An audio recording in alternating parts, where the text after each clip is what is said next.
अस्सलाम वालेकुम, I am Safeer Khan and I hope आप तमाम खैरियत से होंगे। आज की वीडियो बहुत इंपॉर्टेंट होने वाली है, बट उसके लिए ये है कि आपने इसमें जो जो स्टेप्स आपको बताए जाएं आपने उसी तरीके से अपनाना है उस चीज़ को, और उसी तरीके से आपने ख़ुद काम करना है। शेंगन यूरोप में आपने एंटर होना है।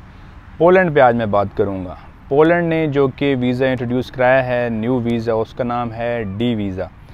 इससे पहले फ़िनलैंड का डी वीज़ा था जिस पे भी हम बात कर चुके हैं, और उस पे भी काफ़ी सक्सेस रेशो बहुत ज़्यादा थी। काफ़ी लोग फ़िनलैंड में एंटर हुए हैं थ्रू डी वीज़ा। उसी को देखते हुए पोलैंड की गवर्नमेंट ने डी वीज़ा इंट्रोड्यूस कराया है कि पोलैंड में हम कैसे अपनी स्किल्स को बढ़ा सकते हैं, अपने हम स्किल्ड वर्कर की अमाउंट को कैसे बढ़ा सकते हैं, और कैसे दूसरे मुल्कों से अपने अंदर स्किल्ड पर्सनस को हम ला सकते हैं, वहाँ पे पोलैंड में रख सकते हैं।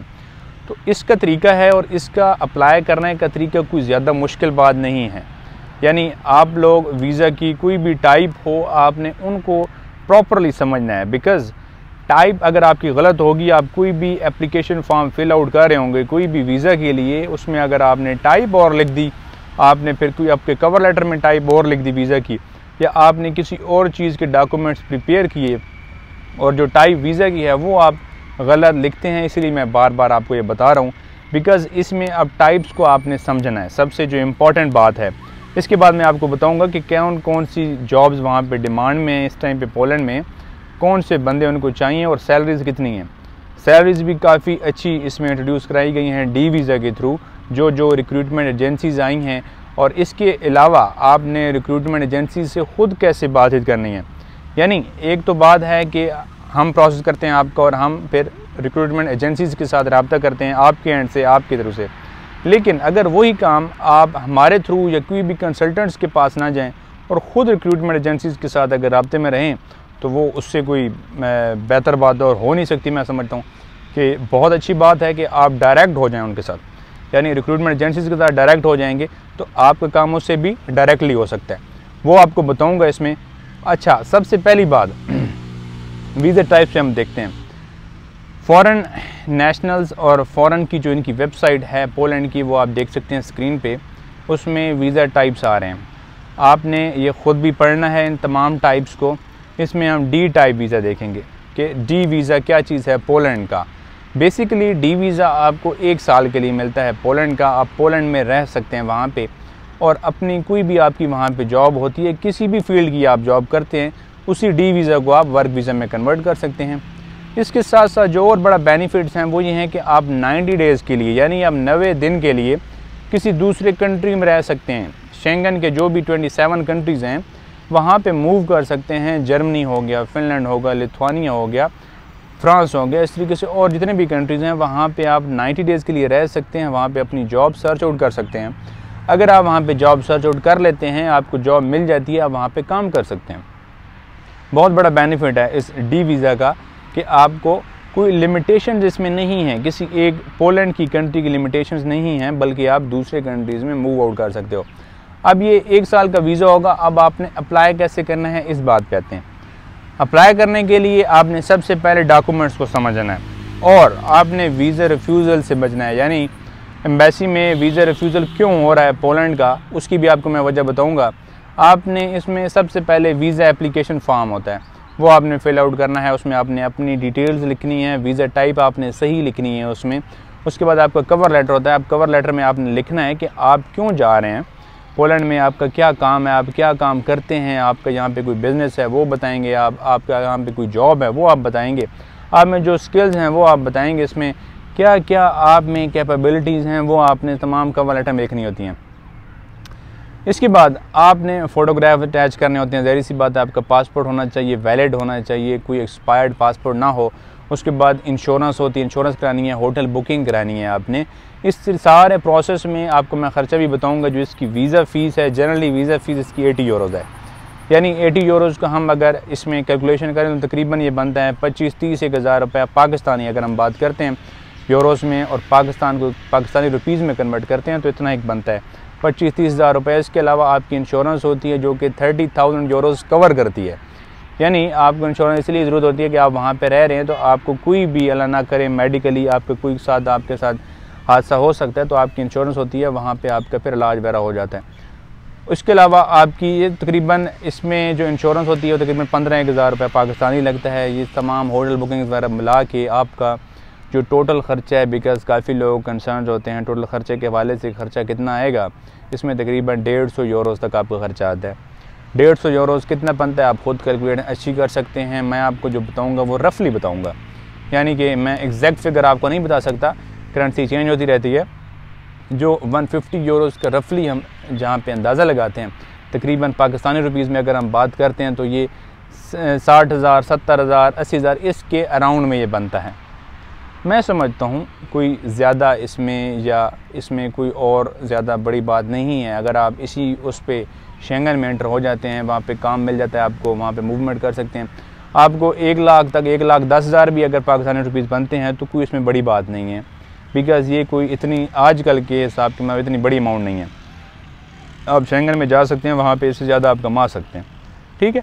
तो ये टोटल ख़र्चे की बात है। इसके बाद आपके रिफ्यूज़ल क्यों हो रहे हैं, पोलैंड में एम्बेसी क्यों वीज़ा रिफ्यूज़ल करती है, उसकी वजह यह है कि आप लोग किसी भी वीज़ा पे जाते हो, यानी आप टूरिस्ट वीज़ा पे जाते हैं, आप एक तो ए टाइप वीज़ा होता है, उसको हम एयरपोर्ट ट्रांजिट कहते हैं, यानी आप किसी और कंट्री में जा रहे हैं, लिथुआनिया में जा रहे हैं तो आप पोलैंड के थ्रू जा रहे हैं, या किसी भी कंट्री में माल्टा में जा रहे हैं पोलैंड के थ्रू, तो वो तो आपने एयरपोर्ट का एक टाइप होती है। उसके बाद आप अगर कोई भी वीज़ा में अप्लाई कर रहे हैं, आपने रिफ्यूज़ल से बचना है, उसकी जो बड़ी बात है आपकी बैंक स्टेटमेंट है। यानी आप लोग ने जो बैंक स्टेटमेंट रखनी है वो रियलिटी पे रखनी है, आपने रियल एनवायरनमेंट पे आपकी जो बैंक स्टेटमेंट है वो वर्क करनी चाहिए। यानी आपकी जितनी सैलरी, अगर आप काम करते हैं यहाँ पे जॉब करते हैं, तो आपने अपनी सैलरी मेंशन करनी होती है कवर लेटर में भी, बैंक स्टेटमेंट में भी, कि आप कितनी सैलरी है, आपकी 80,000 पाकिस्तानी रुपीज़ है, आपकी 1 लाख पाकिस्तानी रुपीज़ सैलरी है पर मंथ, तो आप उसको पूरा इसकी कैलकुलेशन लगाएंगे कि आपकी बैंक स्टेटमेंट कितनी होनी चाहिए, यानी कि आपकी इतने सेविंग्स है कि आप बैंक स्टेटमेंट कर सकते हैं। आपने उस प्रॉपर से करना है। अब ऐसा नहीं है कि आपकी सैलरी 60,000, 70,000, 80,000 है और आप जो बैंक स्टेटमेंट शो कर रहे हो वो 1 करोड़ 1.5 करोड़ की शो कर रहे हो, तो इसी वजह से तो वो रिजेक्ट करते हैं, बिकॉज वीज़ा ऑफिसर को वो सारी चीज़ को समझ आता है कि इस बंदे की सैलरी इतनी है और इसने बैंक स्टेटमेंट इतनी ज़्यादा शो किया है, तो ये इसने फेक बनाई है या इसमें कोई मसला किया है। तो इस चीज़ से बचना है और ये बहुत बड़ा फैक्टर है आपके वीज़ा रिफ्यूज़ल होने में। अगर आप कोई भी टूरिस्ट वीज़ा पे जा रहे हो उसमें भी आपका रिफ्यूज़ल हो रहा है तो उसकी वजह बैंक स्टेटमेंट है। अगर आप डी वीज़ा पे आप अप्लाई करेंगे उसमें भी आपने जो बैंक स्टेटमेंट है वो रियलिस्टिक रखनी है, यानी आपकी जो बैंक स्टेटमेंट हो वो वैलिड हो, उसमें पता चले उसमें ट्रांजैक्शंस हो रही हों, इन आउट हो रही हो, आपकी अमाउंट तमाम उसमें चीज़ें क्लियर होनी चाहिए। इसके अलावा जो आपके जो पुलिस क्लियरेंस सर्टिफिकेट होता है, आपका मेडिकली फ़िट होने चाहिए, ये जो नॉर्मल डॉक्यूमेंट्स हैं वो होने चाहिए। अब इसके साथ जो आपने काम क्या करना है, बेसिकली आप जा रहे हैं पोलैंड में, आप एंटर हो गए हैं, उसके बाद आपने काम क्या करना है। अब एक चीज़ है आपकी रिक्रूटमेंट एजेंसीज़, आप रिक्रूटमेंट एजेंसीज़ के पास जाएंगे, वो आपसे कुछ पैसे लेंगे, यूरोज़ लेंगे और आपके लिए जॉब निकाल सकते हैं वो, इसमें कोई दो राय नहीं है। आपको जॉब मिलती है, आप वहाँ पे जॉब पर कन्वर्ट कर लेंगे डी वीज़ा को वर्क वीज़ा में। और उसके एजेंसी का नाम गोल्डमैन ज़्यादा उधर मशहूर है, गोल्डमैन पोलैंड में रिक्रूटमेंट एजेंसीज़, तो वो आपकी ज़्यादा मदद कर सकती है उनको, बिकॉज डिफरेंट कॉन्ट्रैक्टर्स के साथ जो भी पोलैंड में कंपनीज हैं, कॉन्ट्रैक्टर्स हैं या थर्ड पार्टीज़ होती हैं, प्राइवेट कंपनीज़, वो उनके साथ कॉन्टैक्ट में रहती हैं, तो गोल्डमैन आपकी हेल्प आउट कर सकता है। ठीक है, गोल्डमैन की आपको भी लिंक डिस्क्रिप्शन में प्रोवाइड कर दिए गया, आप उनसे रब्ता कर सकते हैं।